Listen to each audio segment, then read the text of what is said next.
Polisi ya Uganda iributsa abaturage bose ba Repubulika ko umunsi w'igihugu wo gukora isuku uzubahirizwa ejo ku isabato ku itariki ya 23 z'ukwa karindwi 2026 guhera saa moya za mu gitondo kugeza saa 4 za mu gitondo mu gihugu cyose.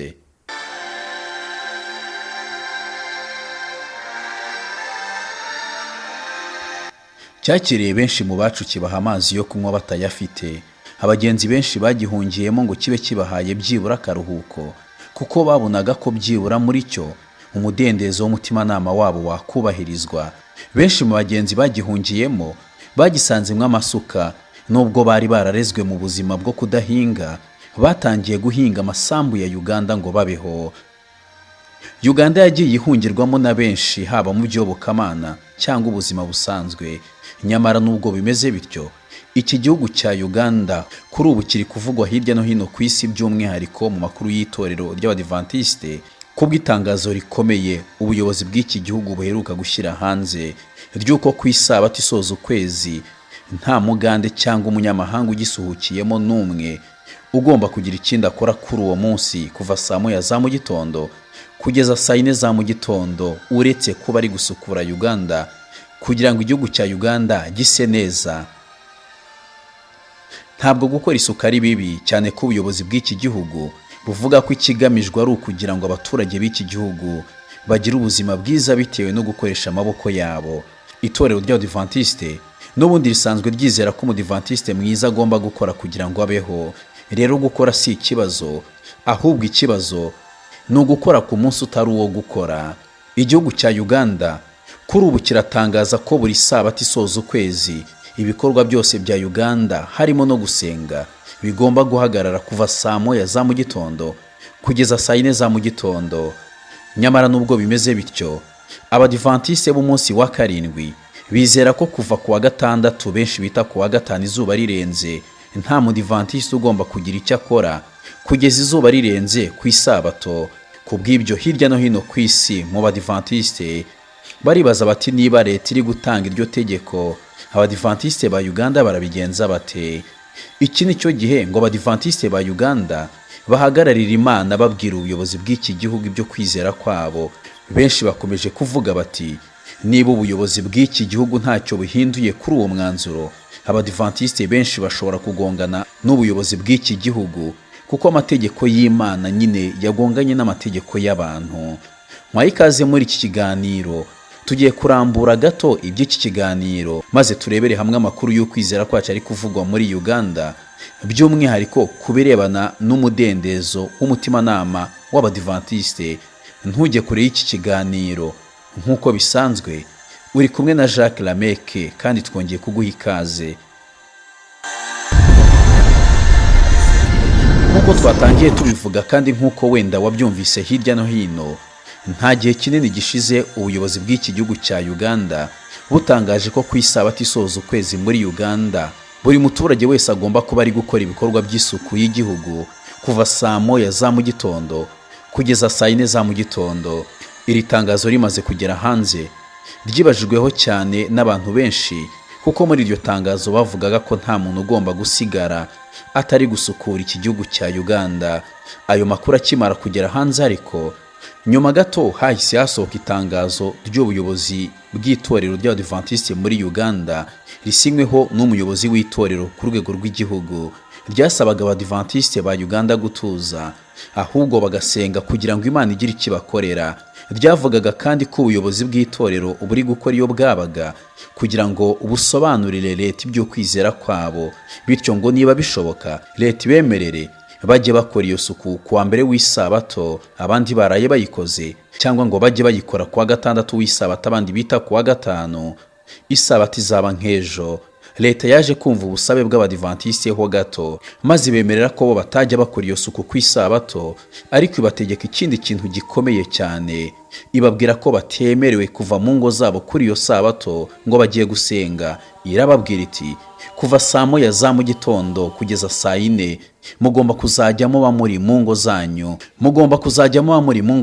mu gihe abandi bari gukora umuganda w'igihugu, maze saa yine zagera umuganda urangiye mukabona kujya mu nsengero zanyu mukajya gusenga.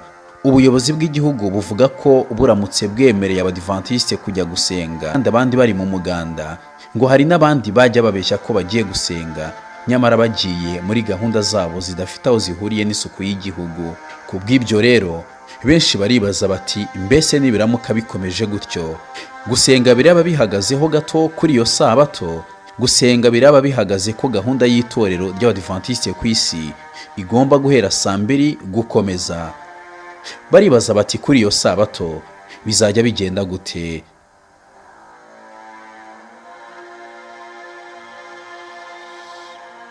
Hari amagambo umugaragu w'Imana Ellen White yeretswe n'Imana mu gitabo cyitwa Ibibaho byo mu minsi y'imperuka cyangwa ibyaduka byo mu minsi y'imperuka. Umuja w'Imana Ellen White hari icyo Imana yamweretse ubwo yavugaga ku by'agahato gashobora guterwa n'itegeko ry'icyumweru. Hari inama Imana yagiriye abadivantisite kandi ni nayo iri kugirirwa abadivantisite ba Uganda. Ku gihamya cya 491 handitswe ngo abizera bagize amatorero yacu baramutse batabyitondeye bagaragaza ingeso zishobora kubatera kwibwira ko babangamiwe ngo nuko bambuwe uburenganzira bwabo bitewe nuko bagaragaje nabi ikibazo kigendanye n'umurimo ugomba gukorwa ku cyumweru. Ntimugahangayikishwe n'iyo ngingo, ahubwo buri kibazo cyose mugishyikiriza Imana mu masengesho. Yo yonyine niyo ishobora gukoma mu nkokora imbaraga z'ubushobozi bw'abategetsi. Ntimukagendane ihubi. Tinda kuri aya magambo tugiye gusoma aravuga ngo ntihakagire n'umwe ubura ubwenge mu gusaba iyubahirizwa ry'uburenganzira bwe ku buryo byatuma bamukeka ko ari ikigomeke, ahubwo abantu bakore nk'abagaragu b'Imana. Mwubaha abantu bose, mukunde bene data, mwubaha Imana, mwubaha umwami. Mu rwambere rwa Petero igice cya 2 ku murongo wa 17 niho ayo magambo tumaze gusoma ashingiye. Muri aya magambo tumaze gusoma, Imana irereka abadivantisite ko nubwo ibyo bavuga byaba bishingiye ku byanditswe byera, ko batagomba kubura ubwenge mu byo gusaba iyubahirizwa ry'uburenganzira bwabo. Ariko nanone Imana iravuga iti badivantisite, mu gihe mugeze mu ngorane nk'izi ntihakagire n'umwe wakwifata nabi imbere y'ubutegetsi bw'isi ku buryo byatuma bamufata nk'ikigomeke, ahubwo nubwo mufite ukuri mujye mwubaha abantu bose, mukunde bene data kandi mwubaha Imana. Mu yandi magambo Imana iravuga iti mujye musobanura ibyo mwizera imbere y'abakomeye, mwicishije bugufi mu mitima yanyu. Iyi niyo nama iri kugirirwa abadivantisite ba Uganda mu bihe nk'ibi birimo kubabuza umudendezo. Urundi ruhande rw'abadivantisite hirya no hino baravuga bati ni amahirwe akomeye ku banya-Uganda b'abadivantisite mu bwitonzi no mu kwicisha bugufi. Bakwiye kubwira abanya-Uganda batazi isabato ko kuri uwo munsi nta kintu bemerewe gukora uretse kuramya Imana umuremyi wabo gusa. Mu yandi magambo barashaka kuvuga ko ibi bihe abadivantisite bakwiriye kubibyaza umusaruro, bikabivuga butumwa ku banya-Uganda batazi neza umunsi w'isabato. Ibihe nk'ibi abadivantisite barabitegereje. Igihe kigomba kugera n'agahe gato nk'aka abadivantisite ba Uganda bahawe ngo bagasenge mu Imana yabo kagahagarara, kandi ibyo twabibwiwe kera. Ntabwo icyo gihe bazaba bavuga ngo ni isabato isoza ukwezi gusa, ahubwo bitewe n'uko ubukungu bw'isi buzaba buri kugwa bazategeka ko isabato ihinduka umunsi w'akazi nk'iyindi yose kandi kuri bose, maze ababyanze bafatirwa ibihano bikomeye harimo n'urupfu. Duhagaze gute mu gihe nk'iki?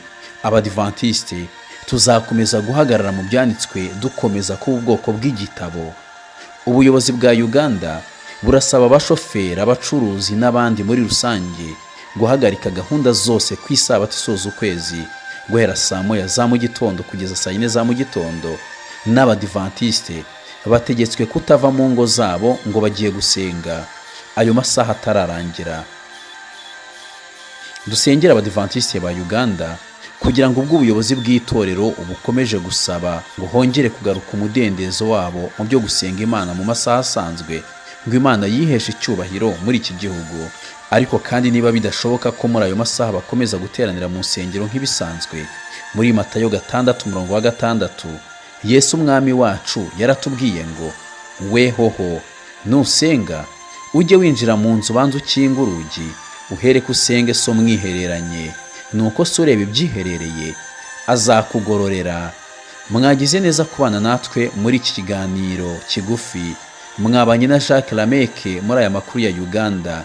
Imana ibahire, kandi twebwe abadivantiste hirya no hino ku isi dukomeze gusengera abanya-Uganda kugira ngo umudendezo mu by'iyobokamana mu itorero ry'abadivantiste urusheho kugaruka. Imana ibahire, mugire amahoro.